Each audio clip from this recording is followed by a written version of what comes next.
أعوذ بالله من الشيطان الرجيم.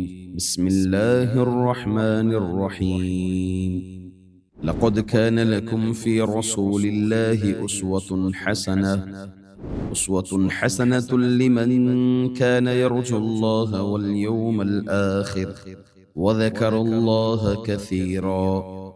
نحمده ونصلي على رسوله الكريم، أما بعد، فأعوذ بالله من الشيطان الرجيم من همزه ونفخه ونفثه. الذين يأكلون الربا لا يقومون إلا كما يقوم الذي يتخبطه الشيطان من المس. معزز حاضرین، پیارے نبی صلی اللہ علیہ وسلم کی سنہری وصیتیں۔ آج کے درس میں انشاءاللہ آپ صلی اللہ علیہ وسلم کی وصیتوں میں سے ایک وصیت سود پر تنبیہ ہے، اس سے متعلق جانیں گے۔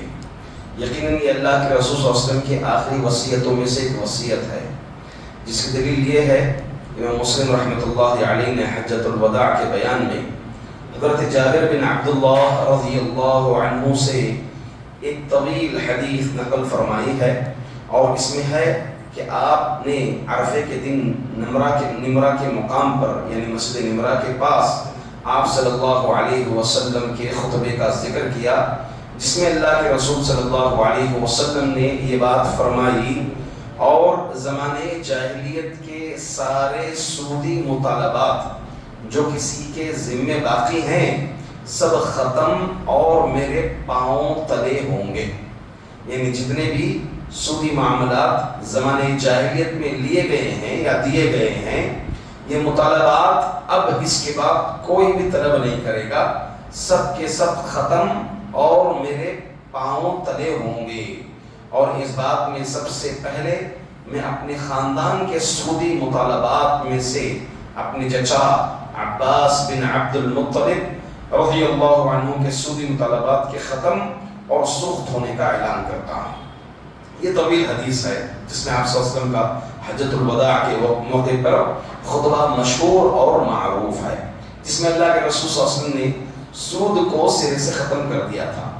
آپ جانتے ہیں کہ مدینہ منورہ کے حالات جو تھے وہ حالات اس طرح سے کہ یہودیوں کے بھی 3 قبیلے وہاں پر رہا کرتے تھے، بنو قینقاع وغیرہ سب۔ تو یہودیوں کا اکثر معاملہ سودی لین دین تھا کہ مدینے میں جو 2 گروہ مسلمانوں کے تھے، مشرکین سے کنورٹ ہو کر کے جو مسلمان ہوئے تھے، وہ 2 گروہ میں سے کئی قبیلے جو ہے یہودیوں سے بھی سودی مطالبات کیے تھے، اور یہ سلسلہ عام تھا، حتیٰ کہ مکہ المکرمہ میں بھی یہ سلسلہ عام تھا۔ جب کسی انسان کو قرض دینا ہوتا تھا تو وہ قرض کے بدلے قرض دے کر منافع یا نفع جو ہے مطلوب رکھتا تھا، ملحوظ رکھتا تھا۔ شریعت مطہرہ کی آپ دوسری تعلیمات دیکھیے، قرض کے سلسلے میں کتنی پیاری پیاری تعلیمات ہیں۔ شریعت کی تعلیمات یہ ہیں کہ قرض دینا چاہیے، ایک مجبور انسان ہے، مجبور آدمی ہے تو اس کو قرض دینا چاہیے، اس کی فضیلتیں بے شمار بیان کی گئی ہیں۔ ایک مقام پر آپ صلی اللہ علیہ وسلم نے یہ فرمایا کہ جو کوئی کسی مسلمان کو قرض دے گا اس کا آدھا مال صدقہ کرنے کا ثواب ملے گا اس کو۔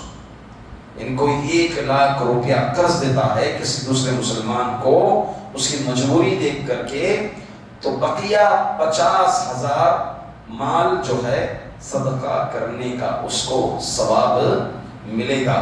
تو اس طرح بے شمار مقامات پر سودی لین دین کے تعلق سے ابھارا گیا ہے۔ آپ صلی اللہ علیہ وسلم نے فرمایا کہ ایک آدمی پر اللہ تعالیٰ رحم فرمائے کہ وہ جب بھی کوئی معاملات ہوتے تو تساہل سے کام لیتا تھا، نرمی سے کام لیتا تھا، قرض داروں کو مہلت دیتا تھا، اور اسی طرح اگر کسی پر قرض ہے تو ان سے لوگوں سے یہ فیصلہ کروا کر مہلت طلب کرتا تھا۔ تو قرض دینا اور مجبور آدمی کی اگر مجبوری ہے تو اس کو مہلت دینے کی فضیلت بہت بڑی ہے، حدیثوں بہت زیادہ فضیلت ہے۔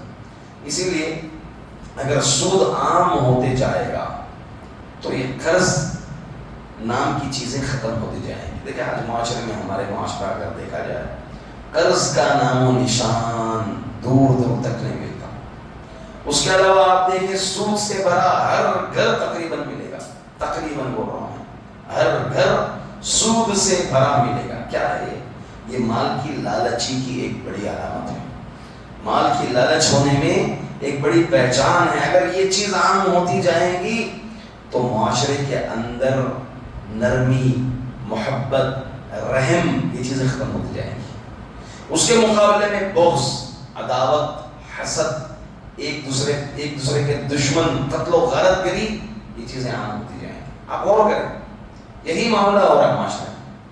قرض نام کی چیز آپ کو دور دور تک نہیں ملے گی. اب وہ بھی اللہ رحم فرمائے کہ ایسے لوگ جو کچھ لوگ اللہ کے بندے قرض دیے بھی ہوں تو انہیں جو ہے برسوں جو ہے قرض واپس کرنے کے سلسلے میں تنگ کر رہے ہیں. ایسے بھی لوگ، ایسے معاملات دے کر جو قرض دینا چاہتے ہیں وہ لوگ قرض کے لیے ہاتھ بھی آگے نہیں بڑھاتے ہیں.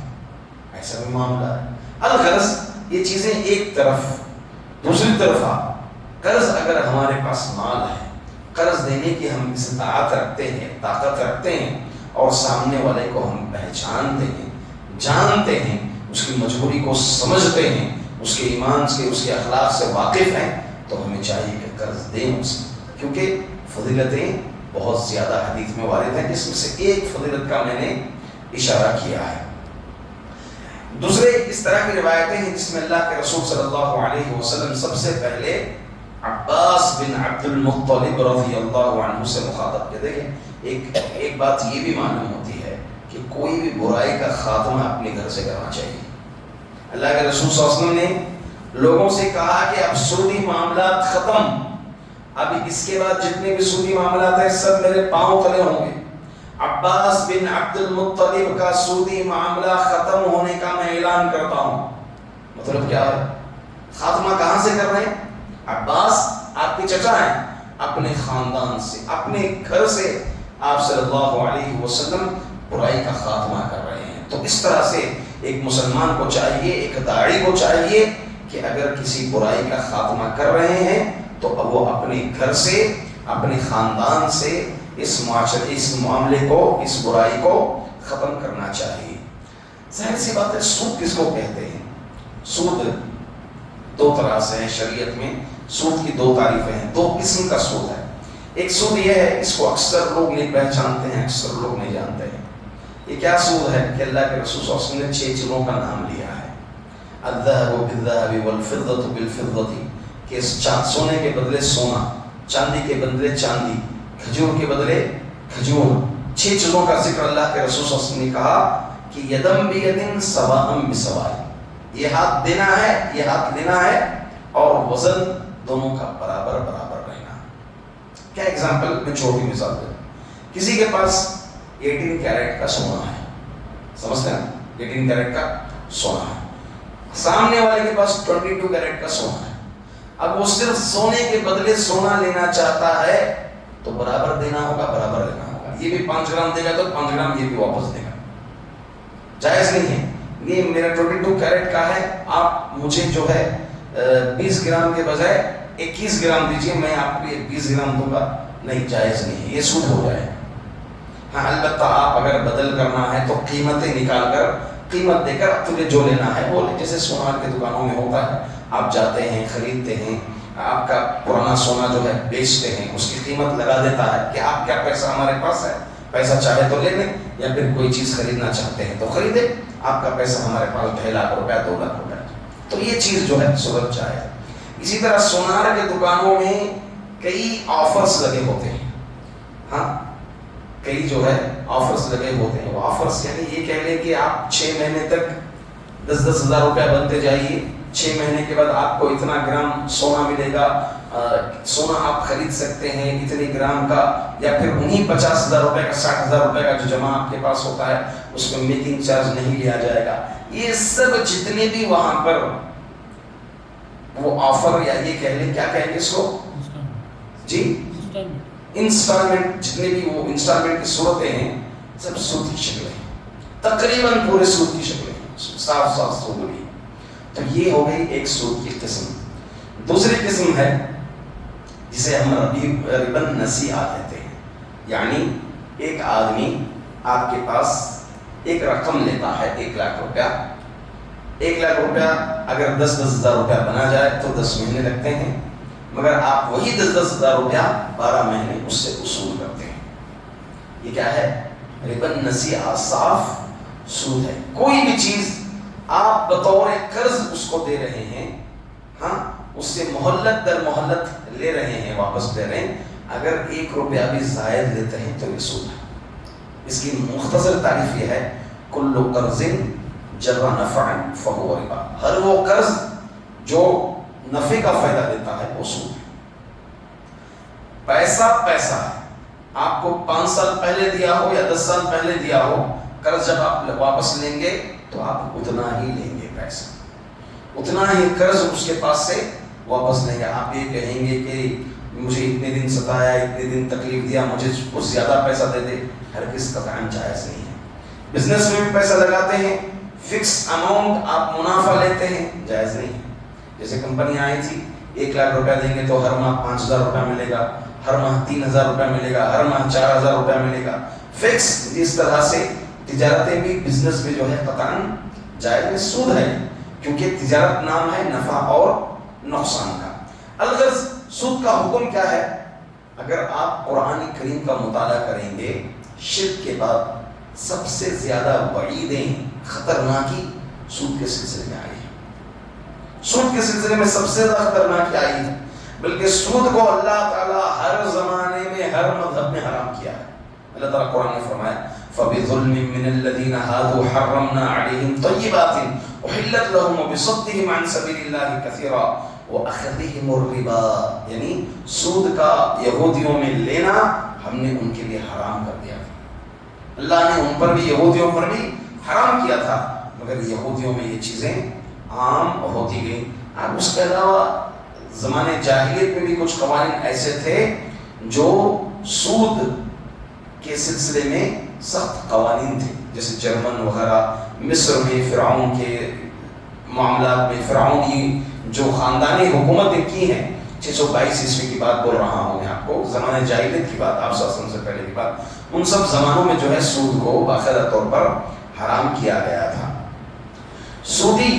سود لینے والا، ایک سب سے بڑی بات یہ ہے کہ کیا صرف سود کھانا ہی حرام ہے؟ نہیں، سود لینا بھی حرام ہے، سود دینا بھی حرام ہے، اور سودی کام کاج جو کرتے ہیں، لکھنے والا، گواہ بننے والا، یہاں تک کہ علامہ البانی رحمۃ اللہ علیہ نے یہ بات کہی ہے کہ اگر کوئی سود کو دیکھ رہا ہے، لین دین چل رہا ہے، اور اسے دلی اعتبار سے اسے نفرت نہیں ہوتی ہے، تو وہ آدمی بھی اس پر شامل ہے، یعنی اس پر بھی اللہ تعالیٰ کی لعنت ہے۔ لعن اللہ وقال کلہم سوا، سب کے سب برابر ہیں، کھانے والا، کھلانے والا، سب برابر ہے۔ تو سود کھلانا بھی حرام ہے، سود کھانا بھی حرام ہے۔ تو سود کی شکلیں آج بہت زیادہ عام ہو گئی ہیں معاشرے میں۔ کوئی بھی چیز، ایک چھوٹا فون خریدنا ہو سود ہے، ایک چھوٹی فریج خریدنی ہو آپ کے لیے سود ہے، چھوٹی چھوٹی چیزیں 1,000 کے اوپر آپ چیزیں خریدتے ہیں تو آپ کے لیے سود ہیں، بس اس کا نام بدل کر کے دیا جا رہا ہے۔ تو سود کی خطرناکی اتنی زیادہ ہے، ایک حدیث میں یہ کہہ دوں کہ اللہ کے رسول صلی اللہ علیہ وسلم نے فرمایا کہ سود کے جو درجات ہیں اس میں سب سے کم درجہ والدہ کے ساتھ، ماں کے ساتھ بدکاری کرنے کا، ماں کے ساتھ بدکاری کرنے کا سب سے کم درجہ ہے۔ اللہ اکبر۔ اور جو آدمی سود کھاتا ہے، سود لیتا ہے، وہ دنیا میں بھی غارت ہو کے رہے گا، عالم برزخ میں بھی غارت ہو کے رہے گا، اور کل قیامت کے دن بھی غارت رہے گا، نقصان میں رہے گا۔ دنیا میں اللہ کے رسول صلی اللہ علیہ وسلم نے فرمایا جس میں آخر ہو کان عاقبۃ امرہ الا، کہ اس کا آخری معاملہ تنگی میں جائے، گرچہ اس کے پاس پیسہ آتا ہوگا، مگر اللہ تعالیٰ ایسی ایسی مجبوریاں، پریشانیاں، کسی نہ کسی طرح سے، صحت کے اعتبار سے یا پھر اولاد کی تکلیف کے اعتبار سے، کسی نہ کسی لحاظ سے اللہ تعالیٰ اس کو مجبور کرے گا۔ اور ہم اپنے آنکھوں سے ایسے سودی کاروباروں کو دیکھا ہے کہ وہ مجبوری میں، مشقتوں میں، بہت بڑے مالدار ہیں، بہت زیادہ پیسہ آنا جانا ہے، مگر جو ہے وہ دلی سکون، وہ دلی اطمینان ان میں نہیں ہے، بڑی پریشانیوں میں مبتلا رہتے ہیں، جنہیں اللہ رب العزت دنیا ہی میں طرح طرح کے عذاب میں ملوث کر رکھا ہے۔ اس کے علاوہ عالم برزخ میں مرنے کے بعد بھی وہ حدیث جو اللہ کے رسول صلی اللہ علیہ وسلم نے خواب میں جہنم کی زیارت کی کہ اس میں سے ایک آدمی خون کی ندی میں اپنے آپ کا بچاؤ کرتے ہوئے وہ کنارے آتا ہے، اور ایک فرشتہ بڑا چٹان لے کر کھڑے ہوتا ہے، اس کے سر پر مارتا ہے، پھر سر کچلے جاتا ہے، وہ پھر جو ہے خون کی ندی میں جو ہے ڈوب جاتا ہے، ہوتے مارتا ہے، اس طرح لمبا عذاب اس کو ہوتے رہتا ہے۔ اللہ کے رسول صلی اللہ علیہ وسلم نے پوچھا کہ جبریل یہ کون ہے؟ تو جبریل نے کہا کہ یہ وہ لوگ ہیں جو دنیا میں لوگوں کا خون چوستے ہیں، جو دنیا میں لوگوں کا خون چوستے ہیں۔ ظاہر سی بات ہے، سودی کاروبار محنت کسی اور کی ہوتی ہے، مشقت کسی اور کی ہوتی ہے، اور پیسہ کوئی اور کھاتا ہے۔ سود کو تجارت کا نام دے کر یا نام بدلا کر سود کو عام کیا جا رہا ہے، اور یہ کوئی نیا معاملہ نہیں ہے، بلکہ یہودیوں کا بھی معاملہ یہی تھا۔ وہ کہتے تھے کہ سود تجارت کی طرح ہے، سود تجارت کی طرح ہے۔ اللہ نے کہا یمحق اللہ الربا ویربی الصدقات، سود جو ہے گھٹتا ہے، تجارت بڑھتی ہے، سود گھٹتا ہے، تجارت بڑھتی ہے۔ قرآن کریم میں تقریباً کئی مقامات پر سود کے تعلق سے وعیدیں آئی ہوئی ہیں۔ تقریباً 7 آیتوں میں قرآن کریم میں سود پر تنبیہ کی گئی ہے۔ جہاں 7 آیتوں میں تنبیہ کی گئی ہے، اس سے پہلے 14 آیتوں میں صدقہ کرنے کی ترغیب دی گئی ہے، صدقہ کرنے کی ترغیب دی گئی ہے کہ سود سے یمحق اللہ الربا، سود سے جو ہے مال کم ہوتا ہے، کھا جاتا ہے، ویربی الصدقات، صدقات سے کیا ہوتا ہے، مال بڑھ جاتا ہے۔ الغرض اس کے بے شمار نقصانات ہیں، انہی نقصانات میں سے ایک نقصان میں نے آپ کے سامنے یہ رکھا کہ ظاہر سی بات ہے معاشرے کے اندر سود جب عام ہوگا تو معاشرے میں کیا ہوگی، تباہی، معاندت، دشمنی، اور اسی طرح سے حسد، جلن، بغض، چوری، یہ سب چیزیں عام ہوتی جائیں گی۔ آدمی قتل، مر جائے گا آدمی سود ادا کرنے پر جب قاصر ہو جائے گا۔ دیکھتے ہیں اخبار میں، دیکھتے ہیں کئی کسان جو ہے سود کی وجہ سے مر گئے، اور کئی مرد احباب ایسی کتنی بیوہ عورتیں ہیں، شوہر مر گیا، خودکشی کر لیا، وجہ کیا ہے، سودی قرض میں ڈوب گیا تھا، اتنا ڈوب گیا تھا کہ شوہر وفات پا گیا، اور بیوی اپنے بچوں کی خاطر، بچوں کو پالنے کی خاطر اپنا جسم بیچ رہی ہے، جسم بیچ کر کے وہ سودی جتنا بھی قرض تھا اس قرض کو ادا کر رہی ہے۔ اور یہ باقاعدہ طور پر معائنہ کیے ہوئے اور دیکھے گئے سامنے کے واقعات میں آپ کو بتا رہا ہوں۔ بہرحال اس پر بات بہت طویل ہوگی۔ اللہ کے رسول صلی اللہ علیہ وسلم کی وصیتوں میں سے ایک آخری وصیت سود پر تنبیہ ہے، سود سے بچنا چاہیے، اور تجارت، صدقہ، اس کو عام کرنا چاہیے، قرض کو بھی معاشرے کے اندر عام کرنا چاہیے۔ اللہ تعالیٰ سے دعا ہے کہ اللہ تعالیٰ ہم تمام کو سودی کاروبار، سودی لین دین، سود کھانے کھلانے سے اللہ تعالیٰ ہم تمام کو محفوظ فرمائے۔ آمین۔ اقول قولی ھذا استغفر اللہ لی ولکم ولسائر المسلمین من کل ذنب فاستغفروہ انہ هو الغفور